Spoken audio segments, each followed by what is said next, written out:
Tonight, Governor George C. Wallace's opening address to the second special session of the 1978 legislature. Governor Wallace will be introduced by Lieutenant Governor Jerry Beasley.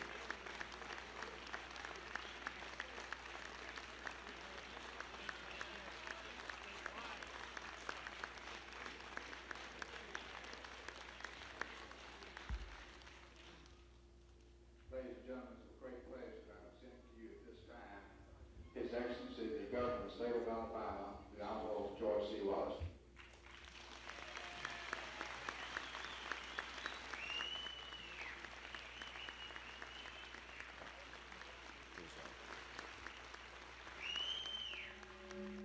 Thank you, Mr. President.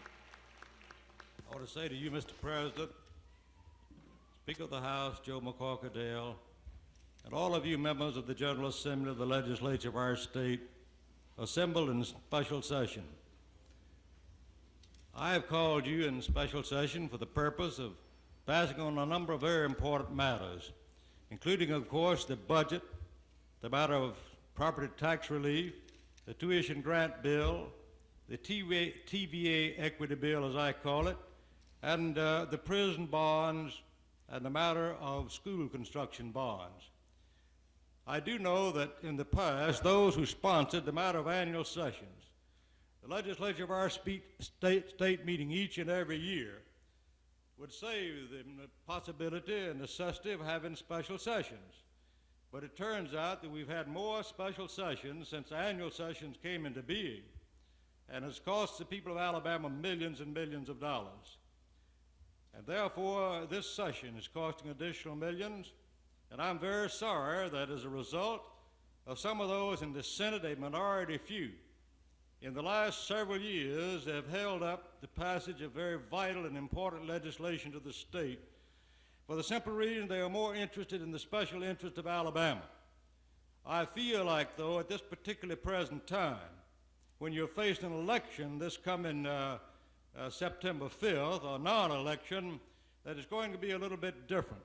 I do know that the legislature usually, a number of them, always wanted the executive branch to stay out of the legislative affairs.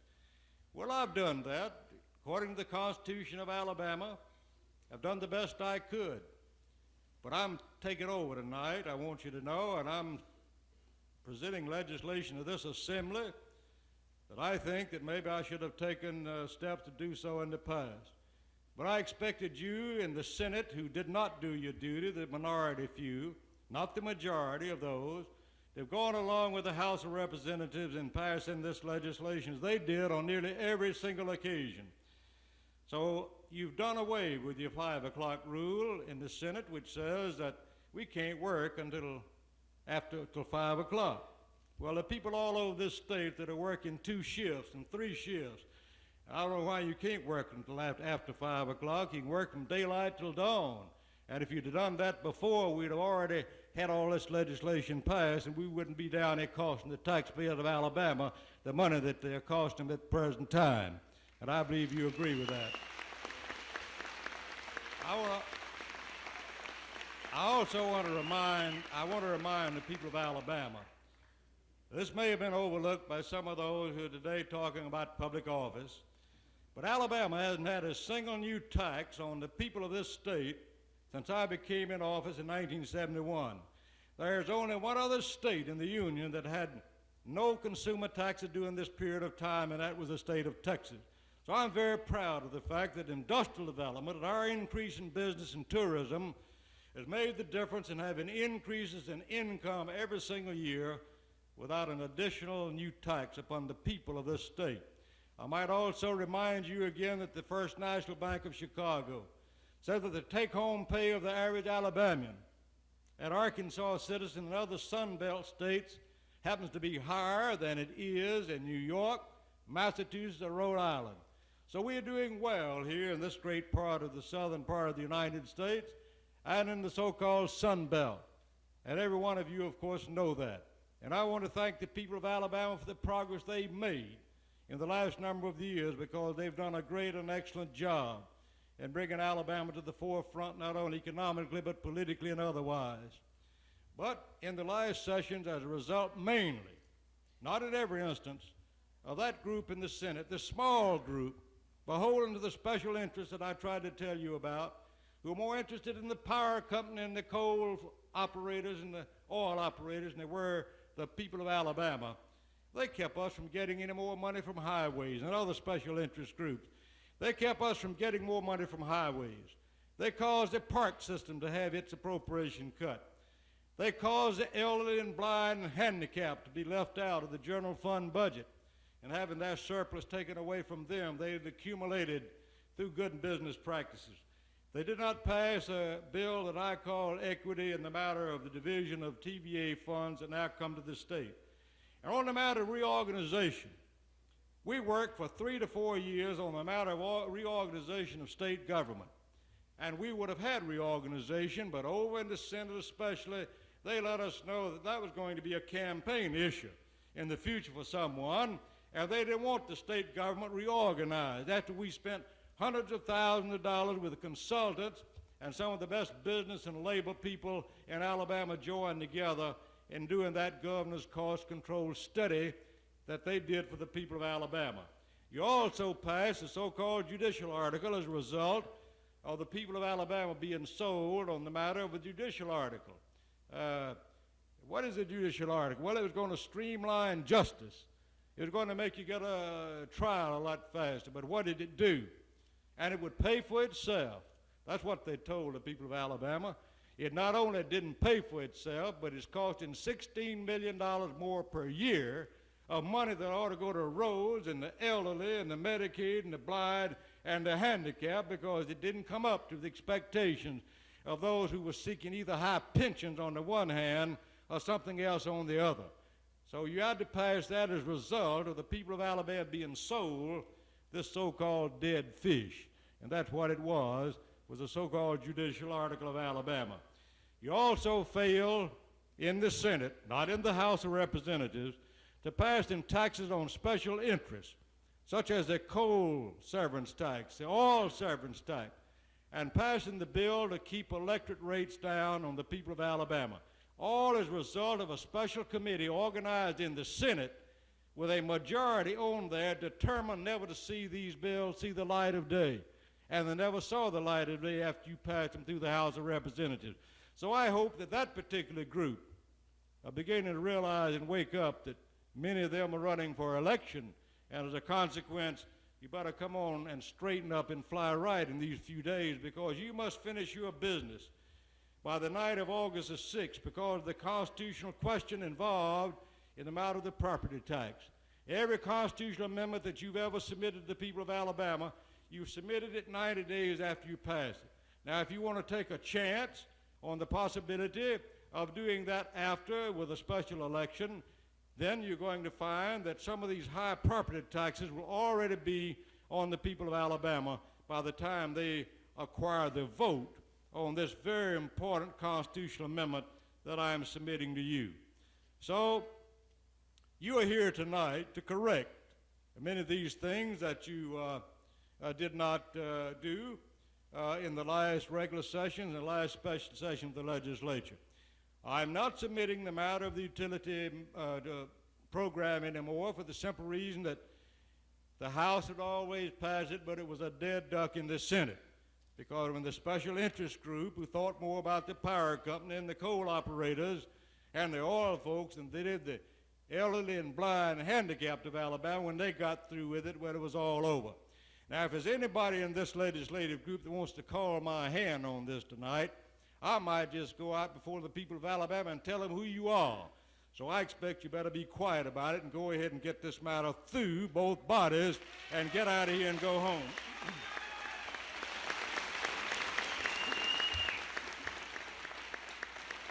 I'm also going to explain the bills to you tonight briefly. And there are many people who say, well, you've given us too much. I haven't given you too much. If you had met in many occasions in the Senate especially for a whole day instead of meeting 30 minutes and then adjourning and having that 5 o'clock rule that I can't work after 5 o'clock, I got to go someplace else. Well, there are many people in Alabama who work daylight till dawn. They work 2 shifts, 3 shifts, to make ends meet. And I don't see why the Senate of Alabama couldn't have abolished the 5 o'clock rule a long time ago instead of waiting up just until the election is coming around here before September. I want to say that Alabama, in explaining these bills, the education bill, Alabama, according to the NEA statistics, have us ranked 14th in the nation in the per capita state expenditures for people in Alabama. That's a very fine ranking indeed for Alabama.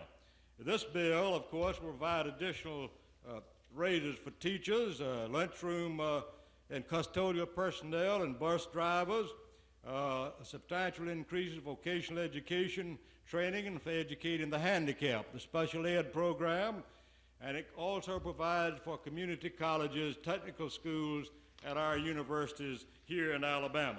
It is a good budget. I do not think it needs any elaboration. Frankly, I think all of you have studied and spoke about this issue in the past. You know what it's all about. It provides additional money for textbooks and other matters that are very important to education. The bond issue regarding the matter of public schools. This in itself is something that ought to have passed in the last session of the session before last, but there were so many who said, well, Governor Wallace will have too much money to spend. Well, I'm not a candidate now for any office, and you can go ahead and pass a bond issue of $217 million and get on with the matter of building needed classrooms and university and junior and trade schools additions that are needed in this state. The matter of tuition grants for those of our private colleges, which I consider a very important matter in view of the fact that we cannot afford to lose these fine institutions that already 40 states provide for them, as I'm asking for you tonight, provide for them in the matter of the so-called tuition grants to those students who will attend private colleges in Alabama. The TVA revenue in the division to those counties that are entitled to it in North Alabama is something that I hope you will consider equitable, because I have considered equitable and still do.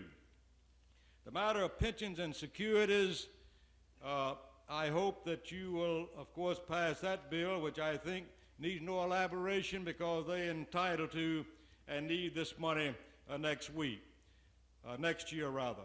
I've heard so much talk about highways in the last campaign and during the campaign for governor. Well, I want to tell you this, that the highway problem is nationwide. And anybody that tries to make you think it's Alabama-wide only, then you realize you have better roads in many states than the Union has now. But the reason for that is a simple reason that the cost of building has gone up 4 times, while we get about the same amount of revenues and gas taxes and tag taxes due to the simple fact that so many automobiles now burn less gasoline, which is, of course, very good within itself. But here in the U.S. News and World Report, the headline says, America's highways going to pot. It points out in this article that there are 369,000 bridges in America that are unsafe. So, my friends, this is a problem that's going to have to be settled nationwide along with the help of the states. On the matter of prisons, I have a bond issue for you on the matter of prisons that I believe is something that's nothing new to you. I have spoken to this legislature on each occasion in which I have told them that you must do something about prisons. I was sued in a prison case and a defendant. But when it got to the Court of Appeals in New Orleans, the Fifth Circuit Court of Federal Appeals says that Governor Wallace has nothing to do with the prison system in Alabama. It's all in the hands of a board that I asked you to abolish and give to me, but you didn't see fit to give to the governor. But I'm appealing you today for this reason. The next order that's going to come from the governor, from the judge, a federal judge, and I still don't agree with the matter of federal judge taking over and running the affairs of the various and sundry states. But I want to tell you that the next order, in my judgment, is going to be an order in which you're going to see thousands and hundreds and thousands of convicted felons turned loose upon the people of Alabama because you did not provide, as you should have provided, and you must have provided, and you had the money to have provided, had, of course, some of the special interest group not have interfered in your efforts to so divide. We have 6,000 convicted felons in Alabama right now, and 40% of them are locked up in the county jails, and we're going to have some of them turned loose.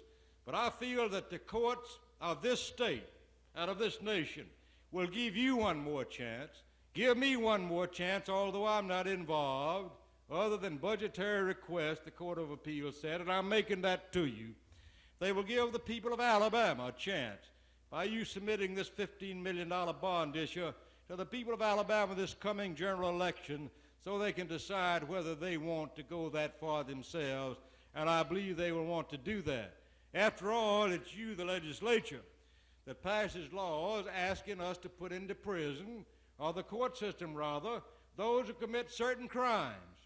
And now once you ask them to put them into prison, you have provided no prisons as a result of federal guidelines that I don't like, but they are a fact of life. You've got to live with them. Now, for some of you newspapers who don't read anything but only that which you write yourselves, and that's not enough to become learned in any subject, I want to tell you that the recent news report revealed that 2,000 prisoners are being housed, not in Alabama, but in another state designed for 600. We're not the only state under federal court order. You got Arkansas, Delaware, Florida, Georgia, Louisiana, Mississippi, New Jersey, Oklahoma, Rhode Island, and the District of Columbia. But to listen to some of them right, you'd think Alabama is the only state in the Union that they've jumped on in the matter of prison and other matters also. Over 100 city or local systems under federal court orders. In the cities of New York, Los Angeles, Philadelphia, Detroit, Boston, San Francisco, St. Louis, New Orleans, Baltimore, Houston, and Dallas. All 144 jails in Virginia under court order. In addition to all of these, at least 19 other states or territories are now in the federal courts regarding prison problems. So if you think you're by yourself, you are, of course, just mistaken, because you are not by yourself at all in the matter of the prisons being in court. I hope you'll take this action that I believe is in the interest of the people of Alabama. Now, the most important matter, one of the most important matters that you will, of course, be called upon to consider in this session is one that you should have already considered in the first place, because for 3 years, 2 or 3 years, the House of Representatives has passed a bill giving property relief to the people of Alabama and sent it to the Senate. But the Senate did not pass anything.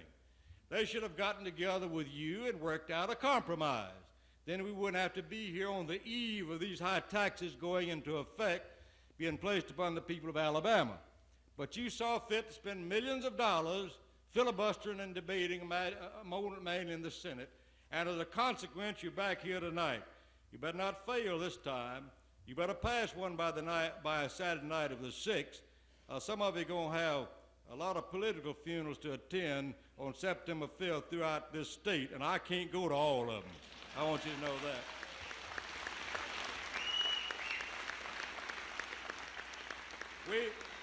To those who talk about Proposition 13, we've had Proposition 13 all the time. We've got the lowest property taxes in the United States, and I'm proud of it. Yet some of our papers in various parts of the country, they think that this is a disgrace. I think it is a compliment not only to you, the people of Alabama, and to your governor, that we've got the lowest property taxes in the United States, and we want to have a bill passed that will keep them low and at the same time meet the court test that will be required when whatever you do and whatever action the people take will have to, of course, go before the federal courts. We want to protect the low and middle income people of this state. This particular property bill gives no undue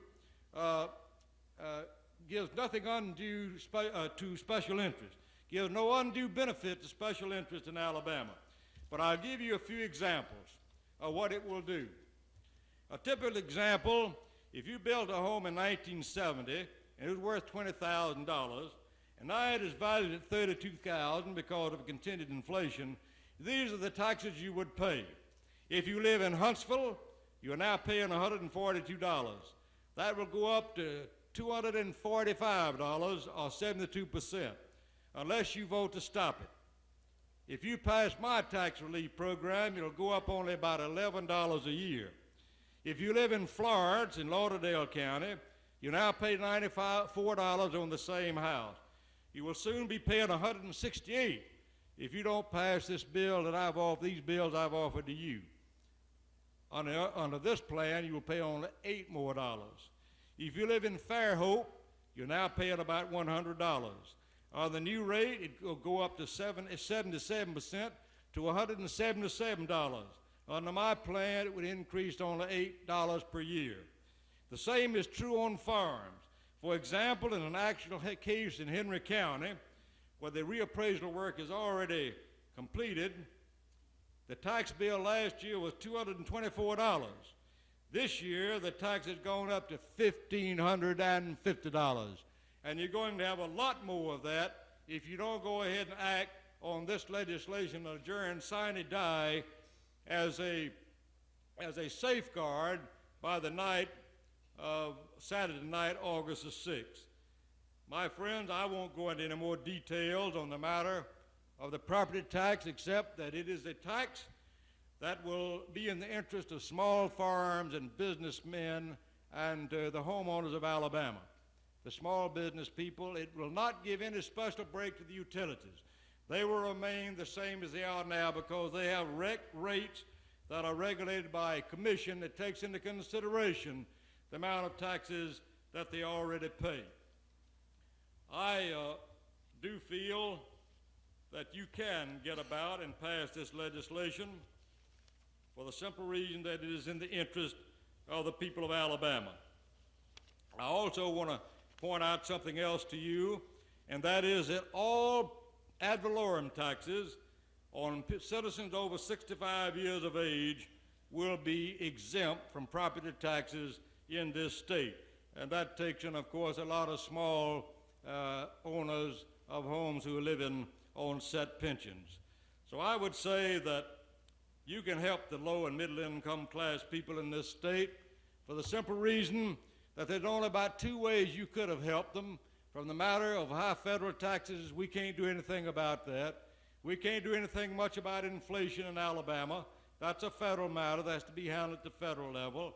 But we could have provided lower utility taxes, which the Senate of Alabama did not do, which you in the House did do, and had they passed our legislation, you would have the high utility taxes that you have now throughout the state of Alabama. I did the best I could, but that special interest group of a minority group in the Senate, they're the ones that are cause today of you having these high utility bills that come on you each and every month. Also, the other thing that you can do to help the low and middle income people of this state is that you can pass these property tax bills that will keep taxes low on them. You know, the middle class, the low and middle income class, that is the beautician and the barber and the carpenter and the little businessman and the farmer and the coal miner and the steel worker and the barber and the beautician. That's a great mass of people in Alabama and the United States. And whenever that great group of people are destroyed, then your nation has lost its stability and order. It is those great group of people who produce the goods and fight the wars and pay the taxes. It is that great group of people who hold our country together and make it what it is. And yet they've been in battle from all sides by the liberals on the one hand who get big tax exemptions for the ultra-rich, and on the other hand by those who want to give away everything and they soak the middle class to get the money to pay for both of it. So we have stood all of that we can stand. And I want to quote Oliver Goldsmith tonight, who was writing about this great middle class of the old country in which they were called the peasantry. We don't call our middle class in the United States the peasantry because it isn't. It's those who I mentioned. But here's what he said, and it's very true. Today as it was when Goldsmith wrote it himself about the old countries. In his poem, Deserted Village, Goldsmith relates, quote, "Ill fares the land to hasten ills of prey, where wealth accumulates and men decay. Prince and lords may flourish or may fade. A breath can make them as a breath has made. But a bold peasantry, their country's pride, when once destroyed, can never be supplied." And whenever you destroy this low and middle income class of people in Alabama, this nation, it can never be supplied, and this nation will never be the same as we've known it to be. You have a chance tonight to do something about it in the matter of the property taxes, and I asked you to do it for the people of Alabama, because I have done the best I could to put the hay down where the goats could get it tonight. I think it's very understandable. And you don't filibuster on these bills. You vote them up or you vote them down. If you don't like them, you vote against them. If you like them, you vote for them, and then get away from here on August 6th and save the people of Alabama some money that ought to have been saved a long time ago. Thank you very much, ladies and gentlemen.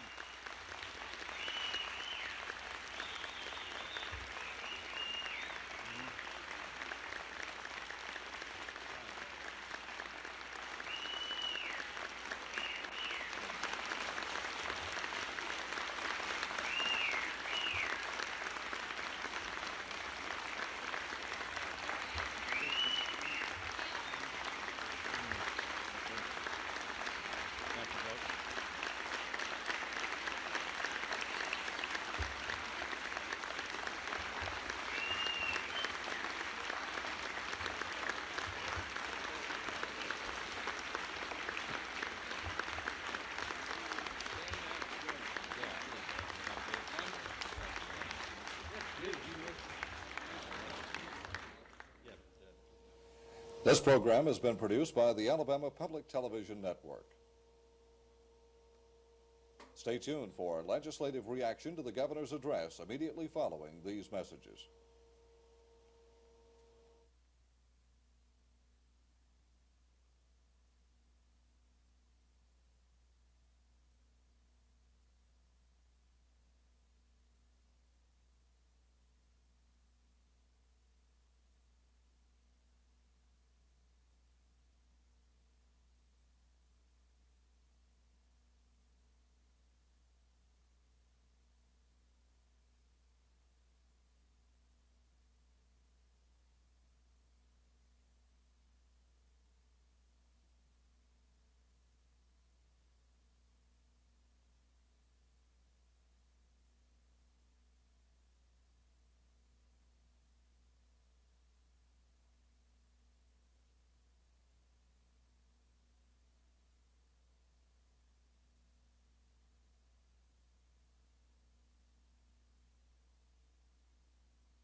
This special session of the legislature, according to reports, could be concluded in 5 or 6 days. It could drag